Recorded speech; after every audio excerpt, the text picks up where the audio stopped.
Chris Godinez, licensed professional counselor, also the host of We Need to Talk on every Sunday at noon. This video is for educational and informational purposes only. The views and opinions stated herein are mine and mine alone. They do not represent the ACA, the APA, or any other therapist for that matter. I would like to thank my sponsor, BetterHelp, BetterHelp, BetterHelp.com. They are an online therapy people thing. They provide therapy online. They're international. So if you are anywhere in the world, you can get onto betterhelp.com/Chris Godinez and fill out a few questions, and they will set you up with a counselor here in the United States. If you are here in the United States, then what you're going to do, same thing. You're going to go betterhelp.com/Chris Godinez. You're going to fill out some questionnaires, and they'll place you with a licensed professional therapist in your state that is master's level or PhD level. Angela, thank you. She found an amazing therapist on BetterHelp. Yay! That's awesome. See, that's what I like to hear. So, anyway, betterhelp.com/Chris Godinez. Okay. John, I just wanted to let you know I'm not logged into our little thing because it's asking for a code from my phone that I left out in the other room. So, so we'll figure out the questions. I think maybe John will have to read them to me. Anyway, hi everybody. So getting some things out of the way. I should theoretically be back in the studio next week because they still don't have my baseboards. I don't know where they are. I've given up. So I'm going to throw my studio back together and then just make it easily so I can shove everything to the center when the baseboards come in. So that'll be good. So I'll be back in my studio next week. I started the audio for the book, So You Want to Be a Therapist. So that started yesterday, actually. And I'm finishing up the recording next week. And then January is when the book and the audiobook is supposed to come out. So that is for anyone looking to go into the field of the helping fields, basically. Okay, what other announcements can I think of? Okay, books you should get. So Shahida Arabi's The Highly Sensitive Person's Guide to Dealing with Toxic People. I love this book. I recommend this book to all my clients that are dealing with jackwagons. She's great. She's got suggestions in here for journaling and exercises to do. So she's really awesome. I just love her. She's amazing. Susanna Quintana, you're still that girl. I love her. So you can go to SusannaQuintana.com and get her book there.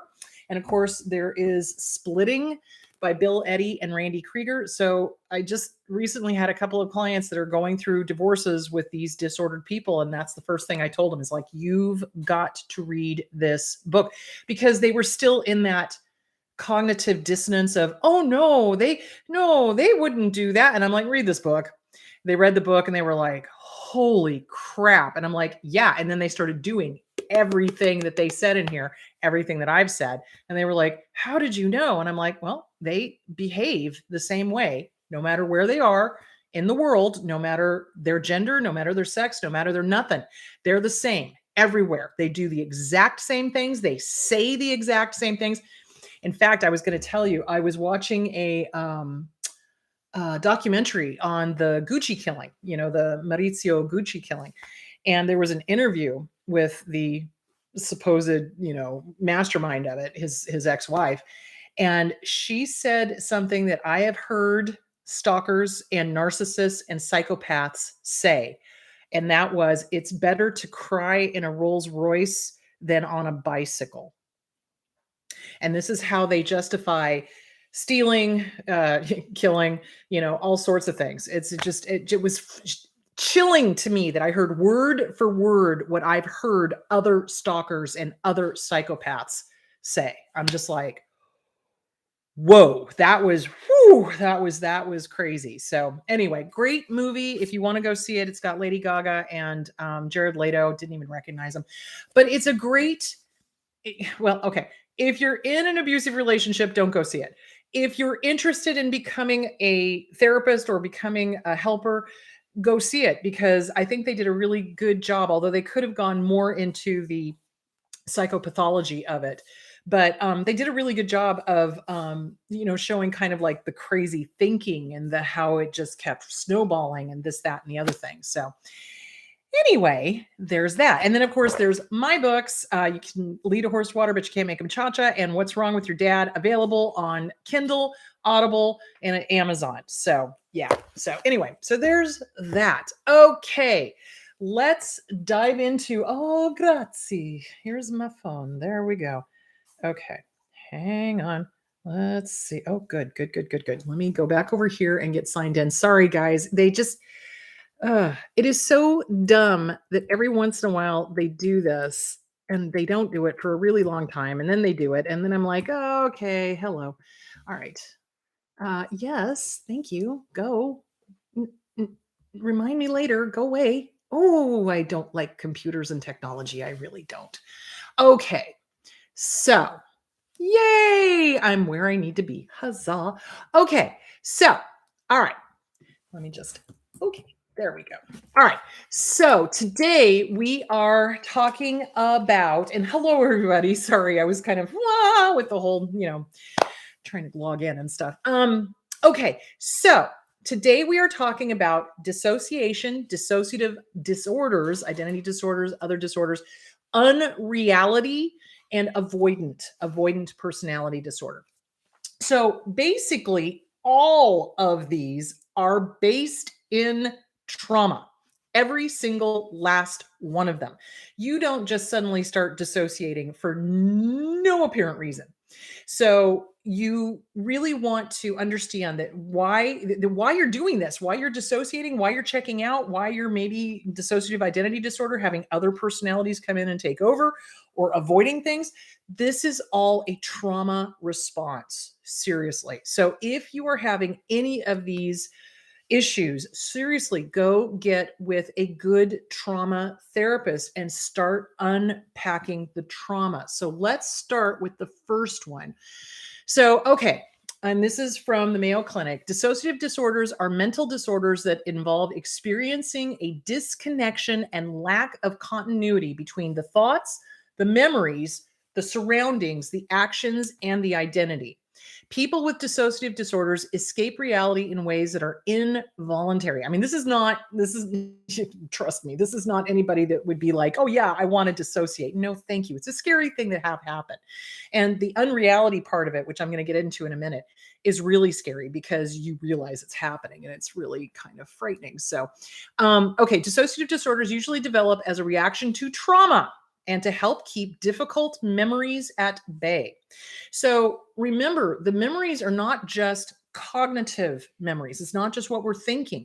It can be somatic as well. So somebody can get triggered into dissociating by a smell. So remember, this is the same thing. This is the same thing as all the other triggers, right? So it's PTSD. Think about PTSD. In PTSD, we avoid things that remind us of the trauma. If something triggers us, and it can be anything, it can be a smell, a sound, a taste, anything, a voice. It can be somebody that looks like the abuser. It can be anything. It can be a tone of voice. It can be anything that will trigger the dissociative episode. So, it's with trauma. So get with a good trauma therapist. Symptoms ranging from amnesia, so meaning you check out, you don't even remember stuff. So, for example, you've been being abused.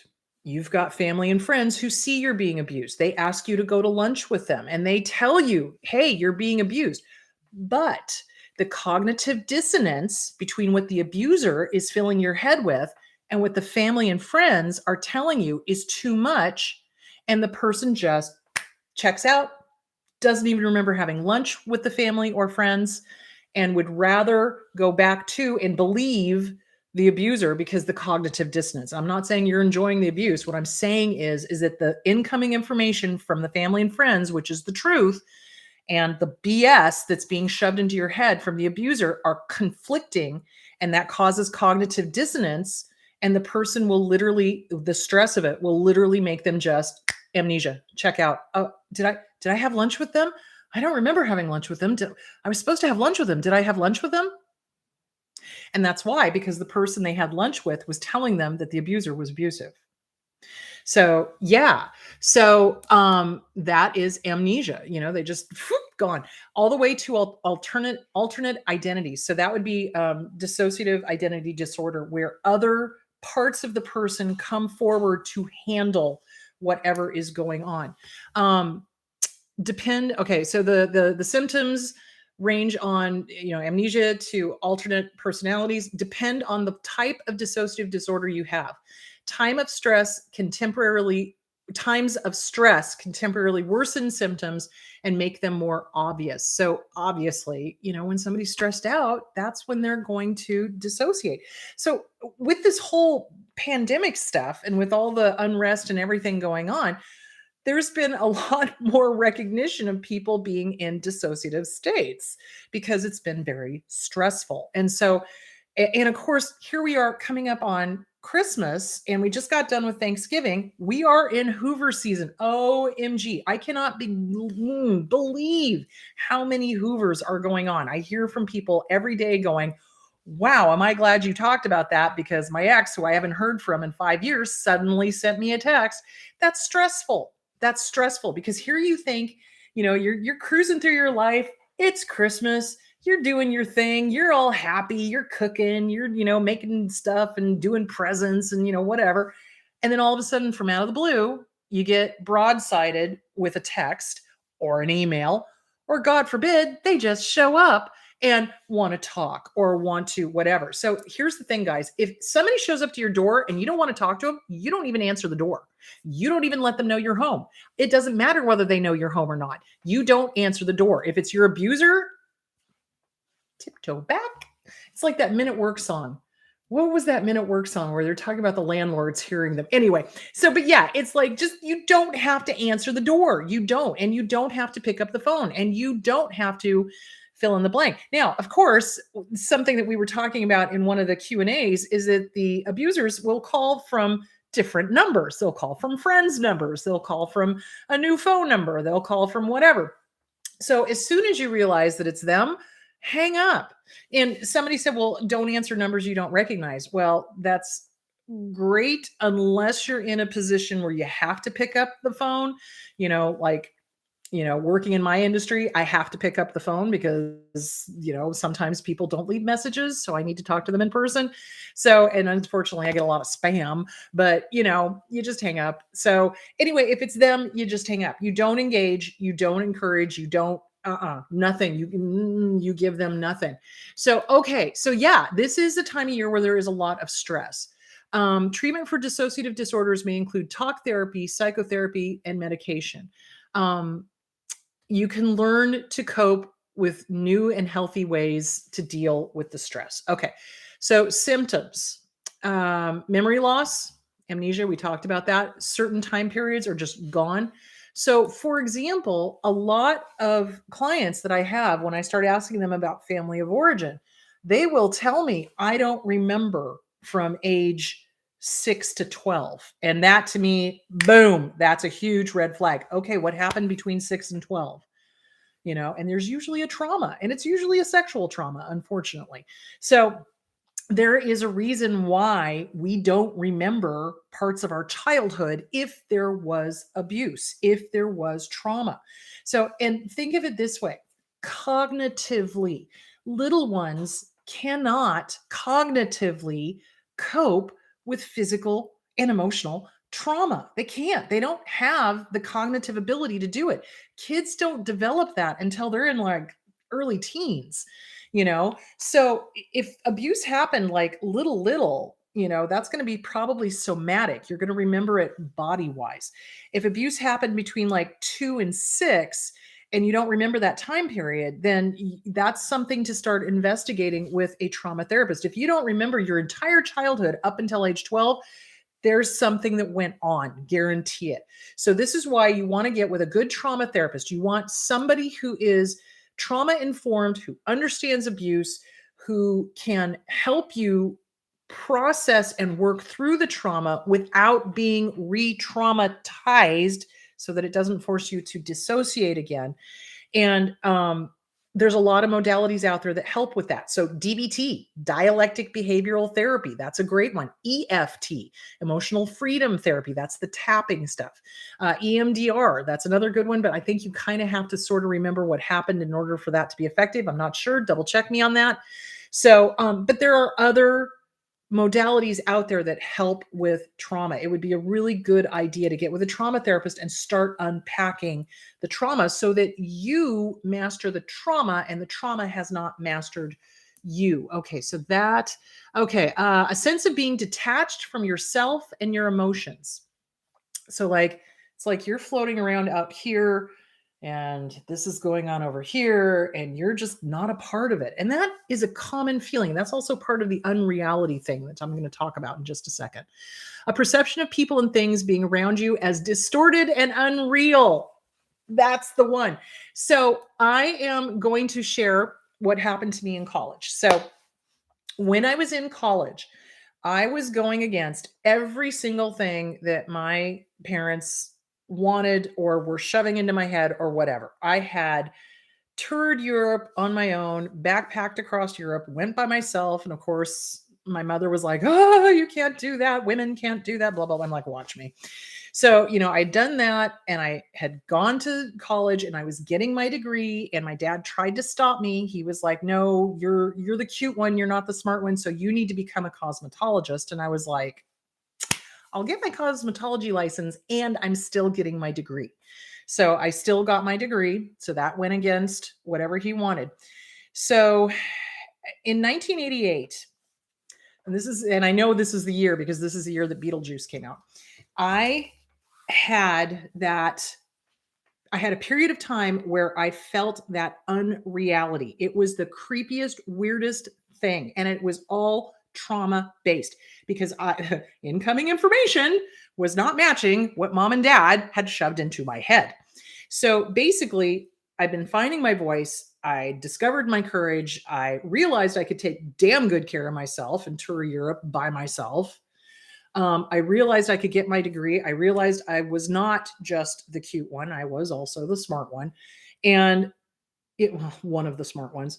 And it was conflicting because they were going nuts. They hated it. So I graduated in 89.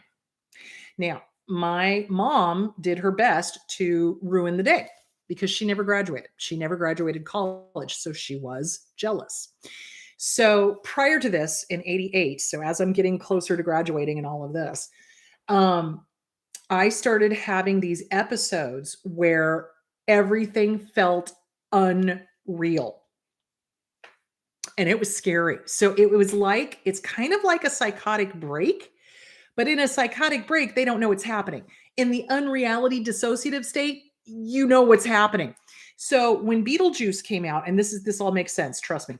When Beetlejuice came out, I couldn't watch it. So I started to watch it and I couldn't because when they died, they were dead, but at first they didn't know they were dead.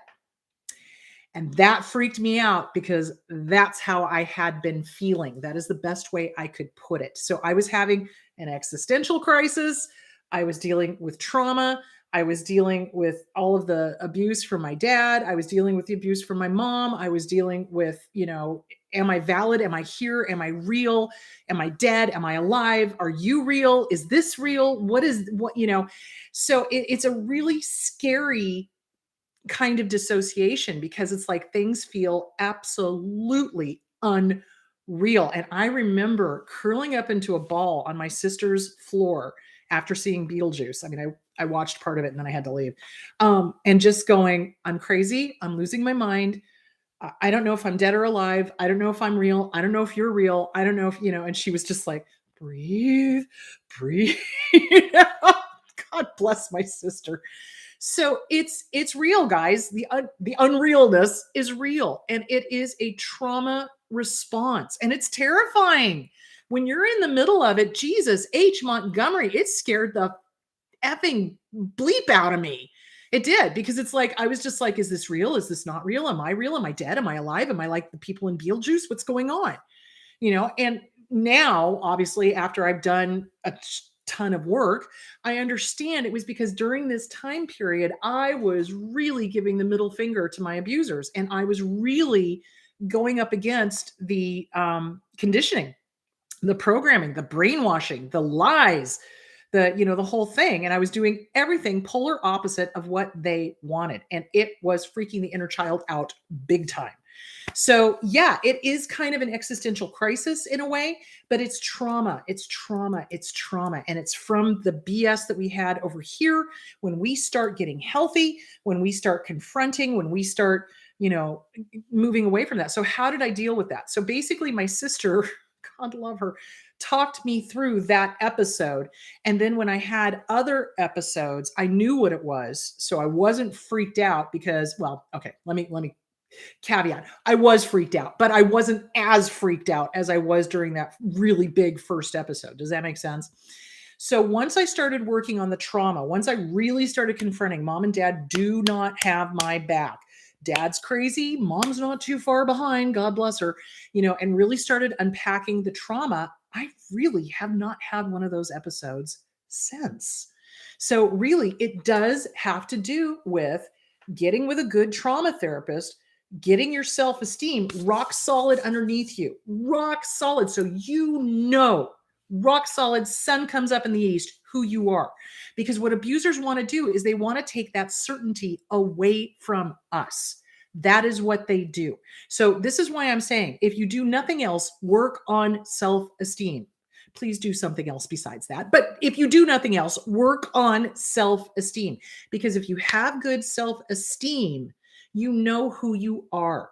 When you're dealing with crazies, especially parental units over here that are like, oh, well, you're this or you're that, or you should be this or you should be that, or blah, blah, blah, blah, blah, blah, blah, blah, blah. It's really hard to get your footing if you're not rock solid in who you are versus who they are. Because remember, they project. So, yeah. And if they're threatened by you, they'll lie to you. They'll tell you you can't graduate, or they'll tell you you can't own your own business, or they'll tell you that, whatever. So that's the unreality part. And that is almost like a psychotic break.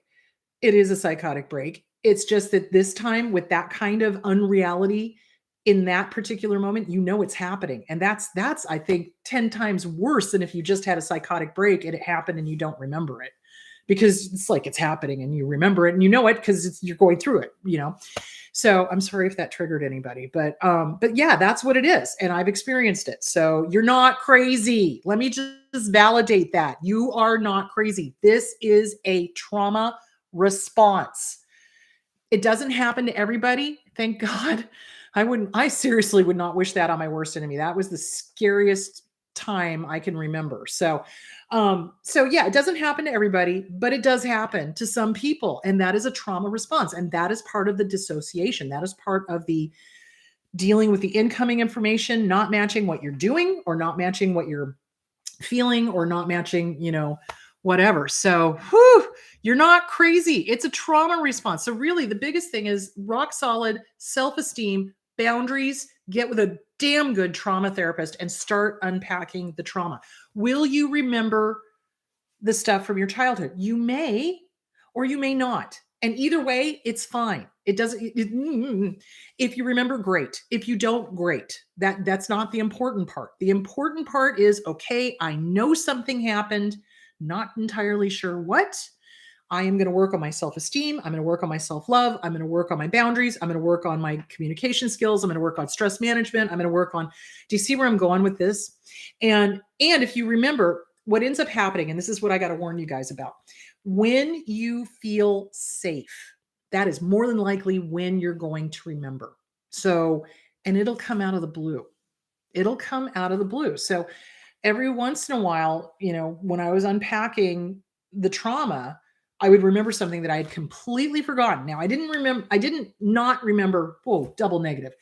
I remembered most of my childhood, but there were instances that I did not remember. And then one of them came flooding back and I was like, oh, freak, I was like, what the, and then I would have to work on that with my trauma therapist, with my therapist that I had in Oregon. So yeah, Fabian Smith, she was fabulous. I loved her. She was great. I love that woman. Anyway, so so it's going to come back in little bits and pieces. It's not going to be like boom, it all comes back. Although that might happen too, but more than likely, it's going to be little bits and pieces as you feel safe, as you start knowing who you are, feeling safe, trusting yourself, trusting your support group, trusting your therapist, etc. It's going to start coming back. Okay, hold on. I'm okay. Distorted and unreal. Blurred sense of identity. Yes. So that's with the dissociative identity disorder with other aspects of the person coming in to handle things. Significant stress or problems in your relationship, work, or other important areas of your life. Inability to cope well with emotional or professional stress. Yeah, I would come unglued over everything going on in college. It's like if I had a paper to be done, I was a nervous wreck. If I had to do a presentation, I was a nervous wreck. I wasn't coping. I just, yeah, it was rough. It really was. Mental health problems such as depression, anxiety. Oh yeah. Suicidal thoughts, more in high school, not so much in college, but yeah, you can have those. Okay. So dissociative amnesia, I talked about that. Dissociative identity disorder, formerly known as multiple personality disorder. This disorder is characterized by switching to alternate identities. You may feel the presence of one or of two or more people talking or living inside your head. You may feel as though you're possessed by other identities. You're not. Each identity may have a unique name, a personal history, and characteristic, including obvious differences in voice, gender, mannerisms, likes, dislikes, etc. One may need eyeglasses, one may not. So yeah, that absolutely. And I've seen it several times. I've had several clients that have had this, and I've had to refer them to a higher level of care to help them cope with all of that. And again, it is dealing with the trauma. It's unpacking the trauma because there's a reason that the person has split off because one part couldn't handle it, but they created somebody who could. So yeah, it's really abusers just, if I could ship every single last one of them to Mars with no oxygen, I think I would because they make me very angry. I'm very, very angry.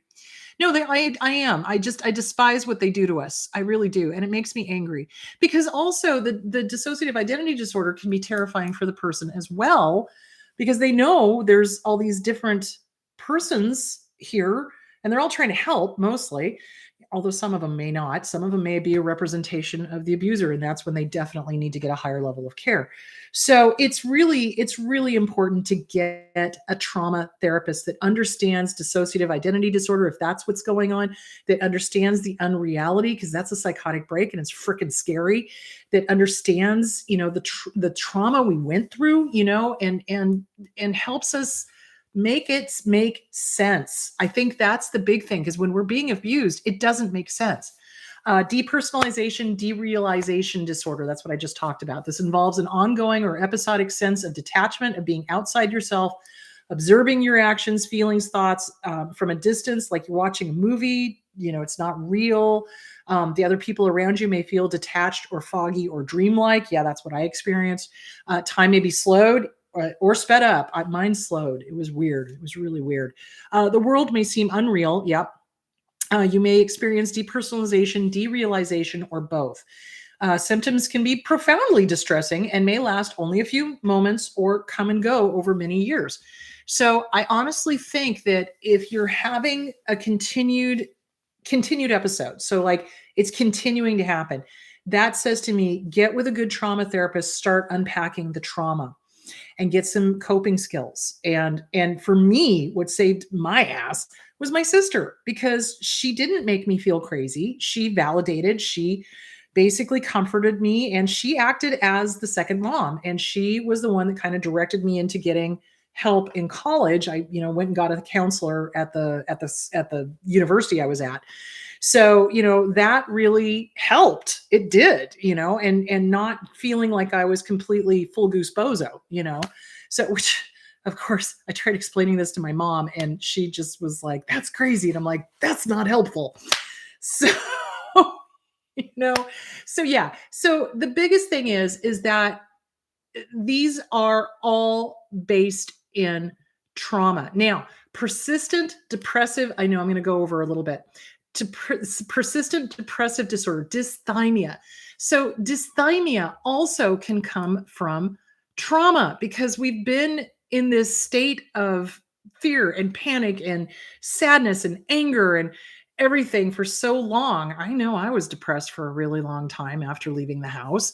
So it's different from major depression, and so but it has a lot of the same symptoms: loss of interest in daily activities, sadness, emptiness or feeling down, hopelessness, tired, lack of energy, low self-esteem, self-criticism, feeling incapable, trouble concentrating, trouble making decisions, irritability or excessive anger, decreased activity, avoidance of social activities, feelings of guilt or worries over the past, poor appetite or overeating, sleep problems. So these can also be trauma informed. It's probably because of the trauma. So if you're having any of these symptoms, I strongly please go get a good trauma therapist. You don't have to be miserable the rest of your life, and you don't have to be having these episodes the rest of your life. You can work on it. It can get better.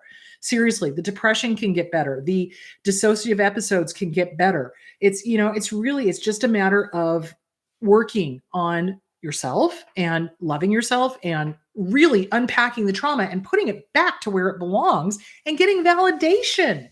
It's like there's a reason people dissociate. There's a reason people have these, unreality symptoms, and it goes back to trauma. So yeah, you're not crazy. You're not. It's just a matter of taking care of yourself. And the dysthymia is the same thing. So it's not major depressive episode. Major depressive episode is where it's like, and you need psych meds to come back up. So, but dysthymia is kind of like that. It's like a low grade fever, and it's just always there, and you're just not happy, and you're just not. And a lot of us get that message from our abusers. Don't you dare be happy. Don't you dare da da da da da da. Whatever. So really get with a really good trauma therapist and work on that. Okay, one more. Avoidant personality disorder. Then I swear I'm going to get to the questions. Okay. Avoidant personality disorder is very sensitive to criticism, very sensitive to rejection, to the point where rejection, it feels like a stab in the heart. It does. It just, and see, this is where abusers take advantage of that. And this is where they go, oh, you're too sensitive. Yeah, well, screw you, a-hole. Sorry. So it feels intensely personal. It feels intensely painful. So criticism and rejection. So this comes from when we've had caregivers that were hypercritical, very rejecting, not nice, mean, not constructive criticism. They just criticized for the sake of criticizing because they wanted to hear their own voice and prove how fabulous they were. So avoidant personality disorder is very sensitive to criticism, very sensitive to rejection. It feels very personal. It feels very painful. They feel inadequate, inferior, or unattractive, all of which is not true, but that's what our abusers have shoved into our head. Avoidance of work activities that require interpersonal contact, social activities that require meeting strangers or new activities, fear of looking silly or stupid, extreme shyness in social situations and personal relationships, fear of disapproval, embarrassment, or ridicule. So these are all trauma responses. You show me somebody who's avoidant, I'll show you somebody who got shamed by a parent, embarrassed, publicly shamed, et cetera, et cetera, et cetera. And so if you have any of those symptoms, again, please go to a good trauma therapist. Start unpacking the trauma. None of those things are really you. They belong to the abusers or abuser. So CPTSD from Surviving to Thriving by Pete Walker. It is going to be triggering. However, it's worth it. So if it gets triggering, stop, go do something else, but do come back to it. Don't just shove it off into the corner and let it collect dust. So CPTSD from Surviving to Thriving by Pete Walker. Get with a good trauma-informed therapist. And I don't care what their modality is, as long as it's helping you. So DBT, CBT, so dialectic behavioral therapy, CBT, cognitive behavioral therapy, Mindfulness informed cognitive behavioral therapy. That's another one. EFT, emotional freedom therapy. That's the tapping. EMDR.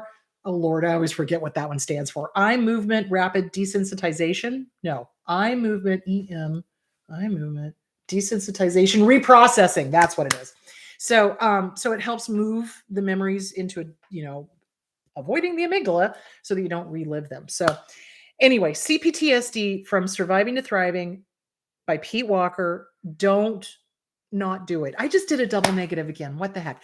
Anyway, but that's a really good one to start working on the trauma, because all of these mistaken thoughts, think about it, oh, you're not capable, you're not beautiful, you're not smart, you're not this, you're not that. Those are all mistaken thoughts, mistaken beliefs that were shoved into our head by our abuser. Put them back on the abuser. Hey, you want to know who wasn't capable?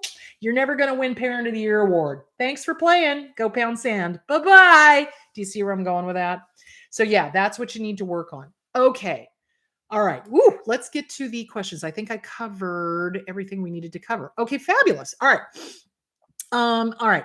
I read the other day that borderline personality disorder may block others for attention or to see if the other will try to prove they love the borderline. I found it interesting thoughts. Oh, I'm not sure I understand the question. I'm sorry.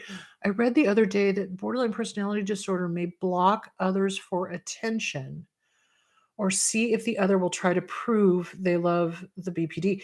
Okay. I think I understand your question. If I don't, please let me know.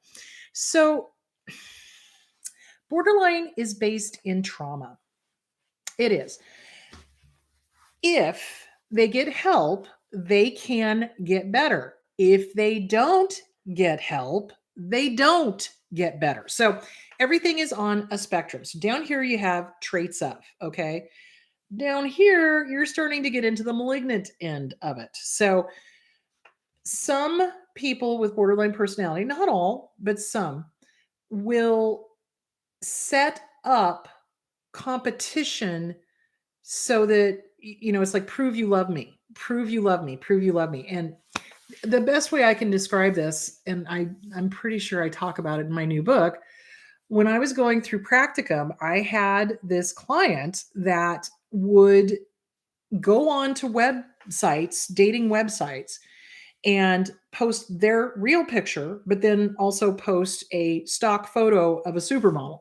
Same description, same everything, same. And then get livid when people went for the supermodel, not them. It was crazy. It was. And it was damaging. And it was a repetition of the family of origin rejection. It was. So, yes, when it doesn't happen all the time. Now, this was I've never come across it since, and I've been doing this for 15 years almost. So when that happens, that is a repetition of the trauma from the family of origin. Yes, that can happen, that they do the whole prove you love me thing, but it's rare. I haven't seen a lot of that, but yes, it can happen. So there is that. Okay. Um and it's just a repetition of the trauma. They're just playing out the trauma again. And if the person rejects them, then that unfortunately causes them to spiral and rage and do the psychotic thinking and the whole thing. So that would definitely need an intervention. They need to go get help. DBT, dialectic behavioral therapy. That is the most effective modality for borderline personality disorder. That's what's going to help them the most, because they've got the psychotic thinking. They do. And it's scary and it's sad. And if they can work on it, that would be great, because they could get better. Absolutely. All right. Can a narc have dissociation? My narcissist mother at times becomes a totally different person, still nasty. And she didn't remember important events or things that really occurred. Okay, let's talk about abuse amnesia. Narcissists will never admit that they've ever had anything bad happen to them in their entire lives. They don't have amnesia the way we do. So what they have is, oh my God, how do I explain? All right. When a narcissist is being nasty, you will see them have these different moods or these almost different personalities, but they're not dissociating. And what they're doing is they're abusing and they're enjoying it. And then afterwards, they claim they don't remember it. That's their version of abuse amnesia. So, no, no, let's just be clear here. Abusers don't feel. Abusers do not have dissociative disorder like we do, because you have to feel in order to have dissociative disorder. Do you see where I'm going with that, people? Do you see where I'm going with that? They don't feel. They've never had a wrong thing in their entire life. They don't have anything wrong with them. They are perfect. So when they abuse, I will see them get this smirk, the smirk. You know what I'm talking about. They get the smirk. Their voice changes and they say something incredibly nasty. And then they'll claim they don't remember doing it. So that is their version of abuse amnesia. They know damn good and well what they did, and they are using that as an excuse to abuse. No, abusers know absolutely what they are doing, what they have said, etc., etc., etc. In order to dissociate, you have to actually feel. They don't feel. So that's your clue that they're lying. If their lips are moving, they're lying. So yeah, they remember, they know. My mom used to do that. My mom used to do that. She would, my dad, not so much, but my mom did that. She would get this almost like, and my sisters and I talked about it. It's almost like this other personality, but it's still her, but it's just snarky and, different kind of, it was like this cutesy. That was the best way I could put it. Cutesy tone of voice. And then she would say or do something where you're just looking at her going, what planet are you from? Seriously? And then, of course, a day or two later, she'd be like, oh, I never said that. Yeah, she did.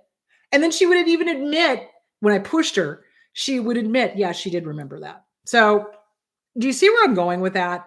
So yeah, they know damn good and well what they're doing. Don't you believe otherwise. They absolutely know what they're doing. It's called abuse amnesia. So for us, abuse amnesia is literally dissociating. We're just like, peace out, bye, can't cope, and we just shut down. For them, abuse amnesia is, I'm not going to remember this. I've got, what is it? Palpable culpability. No, wait. I can make an excuse and be okay. I mean, do you see where I'm going with that? So yeah, it just, yeah, no, they know what they're doing. Absolutely. Don't believe it. Yeah, they do know. How do you let go of what the narcissist thinks about you? Okay, that's hard. It is. I'm not going to lie to you, because here's the thing. In the beginning, the narcissist love bombs. Love bomb, love bomb, love bomb. You're fabulous. You're wonderful. I love you. You're great. You're the best thing that ever happened to me. Blah, blah, blah, blah, blah, blah, blah, blah, blah. And then the devalue and the discard starts. And it's, again, cognitive dissonance. So it's like, but you said I was the greatest, and now you're comparing me to your ex-wife and you're doing this and you're doing that and da da da da da. So it's really hard, because especially if you've been through several rounds of the abuse cycle. So think of it like a clock, an analog clock. So 12 o'clock is they meet you, they start love bombing. So 3 o'clock, love bombing is kind of still sort of happening, but then between 3 and 6, they need to devalue you and show you who's boss and be abusive. At 6 o'clock, the abuse happens. The abuse happens up until about 9 o'clock. Then you've had enough of it. And then suddenly we're back up to the love bombing again. So if you've been through several rounds of I love you, I love you, I love you, I hate you, love you, love you, love you, I hate you, love you, I love you, I love you, I hate you. Okay. That's the intermittent positive rewards. Dog training. Think about it. When we train a dog, we give a treat once every 3 times, once every 6 times, until the dog finally goes, wait, I'm going to get a treat. I'm going to sit. Okay. And all you have to do is make the hand signal and they'll sit hoping to get a treat. So we do the same thing. So when we leave and they've gone on a smear campaign, we are still trying to undo all of the cognitive dissonance, all of the intermittent positive rewards, all of the, dealing with all the love bombing and realizing it was all BS, and then dealing with all the devalue and discard, also realizing that is all BS, and then dealing with the smear campaign. So yeah, and their whole goal, remember this, guys, their whole goal is to get in your head. They want to live in your head rent free for eternity. That would make them so happy to know that they are still at the forefront of your mind. So, what you're going to do is you're going to just every time they pop up, you're going to do thought stopping. Thought stopping. Well, the first thing, let's back up. First thing you're going to do is write them a go screw you letter, is what you're going to do. And not send it. You're not going to send it. So, what you're going to do is you're going to write out every rotten thing they ever did to you, the good, the bad, the ugly, the horrific. At the very, very end, you take your power back. Dear X, guess what? I figured out your game. You're a lying sack of doo-doo. I'm not putting up with this anymore. I'm taking my power back. You don't get to live in my head rent free anymore. I am raising the rent. I am way worth more than what you were. Hello. Goodbye. And then you trot it out to the barbecue, read it out loud once, burn it, see how you feel. The next thing you're going to do is thought stopping. So, what narcissists are really adept at is getting into your head. That's what they want.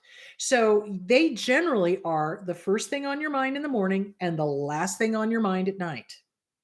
So, what you're going to do is thought stopping. Now, this is different from resisting. So, if you resist a thought, it's going to persist. So, in other words, oh, pink elephant taking a doo doo in the corner of the living room. Oh my God. I don't want to think about the pink elephant. I'm not thinking about the pink elephant. I'm not thinking about the pink elephant. I'm not thinking about the pink elephant. I'm not thinking about what the heck am I thinking about the whole time? The pink elephant. So, what you want to do is, yeah, I see you, pink elephant. You just have fun pooping over there. Because guess what? You're not coming in for coffee because I know you're going to stay for breakfast. So guess what? I see you. I hear you. And you don't get to live here rent free anymore. Bye-bye. Bye-bye now. Bye-bye. So you acknowledge it, but you don't invite it in. And that's tough to do, especially in the beginning. Because in the beginning, your thoughts are going to be like, oh, they're doing this, they're doing that, they're smearing me here, they're smearing me there. It doesn't matter, sweetheart. It doesn't. I know it feels like it does, but it doesn't. Because here's the thing. You cannot control them. You cannot control the flying monkeys. Anyone who is willing to think the worst of you based on what this jackwagon has said does not deserve to have you in their life. So you have to remind yourself, they're going to say and do whatever it is they're going to say and do. What other people think of us truly is none of our business. I know that's a weird one, isn't it? It's like, but no, we can't control it. Even if you walked up to the narcissist and proved that none of what they're saying is true, it wouldn't make a bit of difference because they don't care. They don't care. They don't care. They don't care. They don't care. And the flying monkeys are in it because they are either one of two types. Either the flying monkeys are just ignorant and don't understand, or they are minor narcissists themselves, or they enjoy the drama. They enjoy the drama. They enjoy watching you suffer. So the best way is to cut them off at their knees. Don't give them what they want. Gray rock, let them go. They're going to say and think and do whatever they're going to say and think and do. Is it fair? No, it's not. And not your job to try to control it. All you do is you do you. You go be happy. You go live your best life. When you realize who is your friend and who isn't your friend, your life is going to get much happier. So anyone who is willing to believe the worst of you does not deserve to have you in their lives. You are worth more than that. So if this person is smearing you, let them. They're talking about themselves. Think about it. They project. Every rotten thing they've ever said about you is really about them. They're projecting because they can't own their own stuff. If they could, they wouldn't be narcissists. So there that is. And I was going to say something. I was listening to the radio today. I know. What's a radio? I was listening to the radio today and Hall & Oates came on and it was the song Rich Girl. And there was a line, and I posted about this on my page. There was a line that says, "It's so easy to hurt others when you can't feel." And I was like, oh man, does that resonate? That's a narcissist. They can't feel. And it's easy for them to hurt others because they can't ever put themselves in somebody else's shoes. They are not empathic. They are not kind. They don't have that cog where they can go, ooh, what must that feel like? You don't have to have things happen to you to understand what that must feel like. And anyone who sits there and goes, well, it hasn't happened to me, that you're dealing with somebody disordered. So, for example, if you're dealing with people and you're telling them about the abuse and they just refuse to get it, well, it hasn't happened to me. I don't understand what you're talking about, blah, blah, blah. And they don't educate themselves, you're dealing with a disordered person. Guarantee it.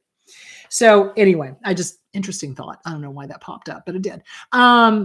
Okay. So yeah, so it's just going to take a matter of writing and burning letters, constantly doing the thought stopping. And in the beginning, it's going to be daily. As it goes on, once a week, once a month, it gets less and less and less and less. So yeah, and definitely you're going to want to work on that because you don't want them to rent space in your head. You just don't. My brother, who is a sex addict and in a sick relationship with my mother, has started calling and texting me. I don't want to be in relationship with him. What do I do? You just don't respond. You are under no obligation to have a relationship with anyone you don't want to.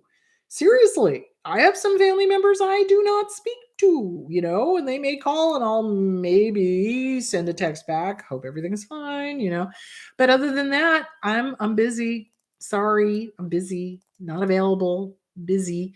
So, if they keep persisting in texting and calling and wanting to get together, you could just not answer. You can block them. It depends on your level of comfort. So you could gray rock them, you could block them, you could go no contact, you could go low contact.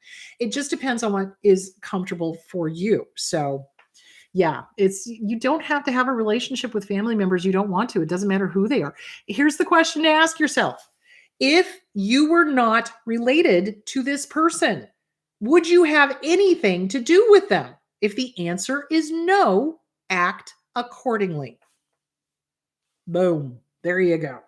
So that's always the question to ask when you're dealing with family. I dissociated at work. I lost myself, did poorly, and disappointed some people years ago. How to let go of the shame associated with that. Forgiveness, radical self-forgiveness by Colin Tipping. So here's the thing. We don't know how to deal with dissociating until we know how to deal with dissociating. Does that make sense? So it's like back in my college days, I didn't know what to do. I didn't know what this was. I'm pretty sure I checked out several times when I probably shouldn't have. So am I going to sit there and beat myself up for not knowing what I didn't know at the time?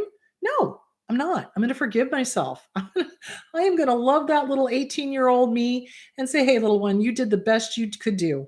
It's okay. Now you know what to do. It's all good. Forgive yourself. So Radical Self-Forgiveness by Colin Tipping. Wonderful book.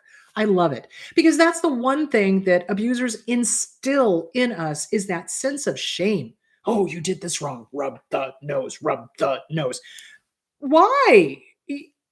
Okay, so this happened. Some people were disappointed, understandable, and it's in the past. I know what to do different now. I forgive myself. It's okay. And I can hear everybody out there that's having a hard time with forgiveness going, take a deep breath. It's all good. It's all good. It's all good. Forgive. I forgive myself. You couldn't know what you didn't know at the time. I mean, wouldn't it be great if we all knew exactly what to do? Because if we did, I would be owning a bed and breakfast somewhere and not being a counselor. I really would, because then everybody would already have all the answers. So, but see, here's the thing. We didn't know what we didn't know. And now we do know what we know. And now we can do, once we know better, now we can do better. It's that Maya Angelou quote. Once we know better, now we can do better. So back then, you didn't know better. Forgive yourself. It happened. It's okay. And anyone who's going to hold that against you, again, does not deserve to be in your life because they're not your friend. So when you do the mirror work, if you can do the mirror work, even if you can't do the mirror work, just say it out loud to yourself. I forgive myself for not knowing what I didn't know. I forgive myself for dissociating. I forgive myself for the unreality.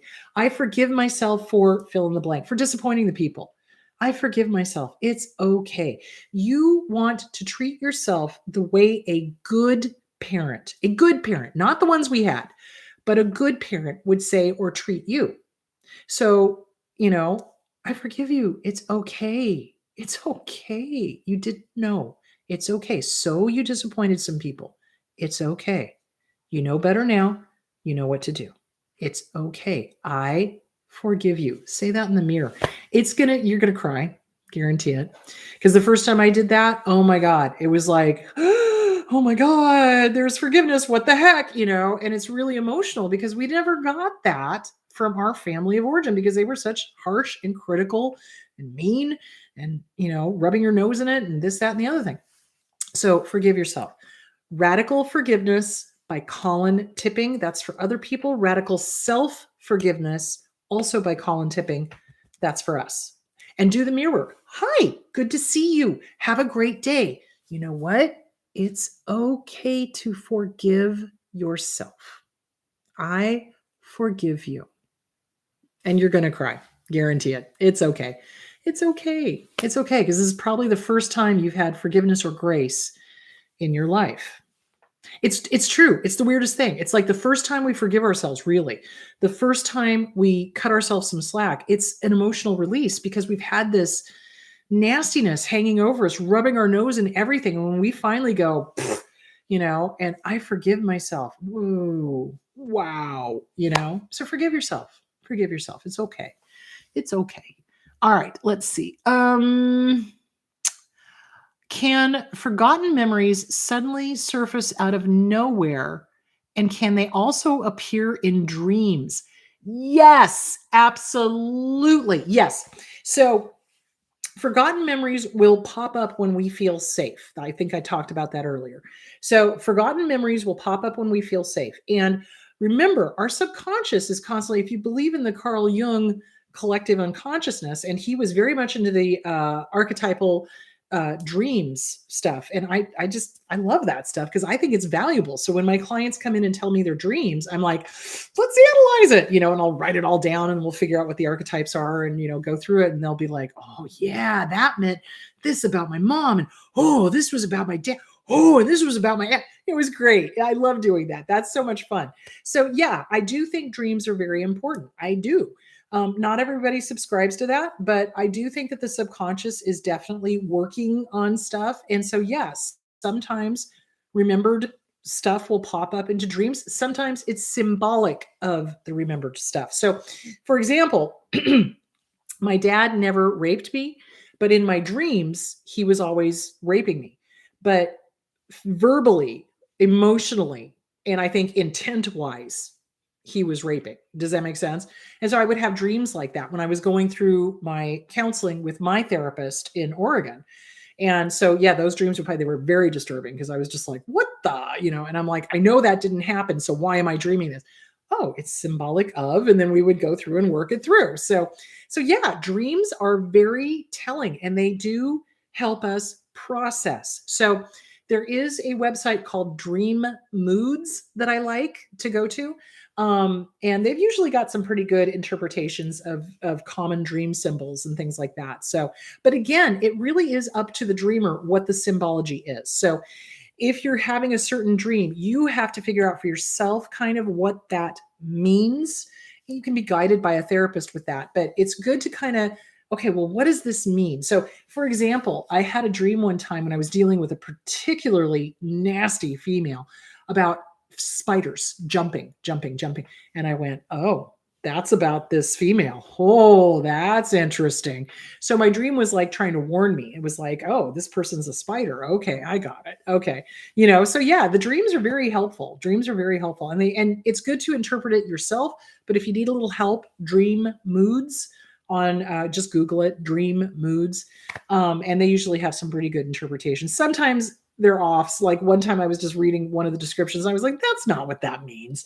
So you always trust your own gut. Always, always, always trust your own gut. Okay, let's see if there are any other questions. No, that is it. So next week, what I want to work on for you guys is how to stand up to your average, everyday narcissist that you are going to come in contact with. Boy, that was a really long sentence, and I ended it with a dangling, whatever that's called. You should never end a sentence with a with. Anyway, but the point being is, I think it's time that we start working on how to deal with the narcissist you're going to come across on a daily basis. Because remember, I would say, my guess, 30 to 40% of the population is disordered. Absolutely. Why? Because they don't ever go get help. It doesn't ever get recorded. So this whole, 9 to 10%, I'm like, BS. It's closer to 30 to 40%. So I want to talk about how to deal with doctors, how to deal with nurses, how to deal with contractors, how to deal with, police officers, how to deal with judges, how to deal with, because you're going to come in contact with a lot of disordered people. And basically, what we're going to work on is assertiveness, and we're going to work on the word no. No is a complete sentence. Use it wisely, use it well, use it often. I love that. Anyway, so that's what we're going to work on, kids. All right, my loves, you guys go have a great week, and I will talk to you on Sunday. Bye.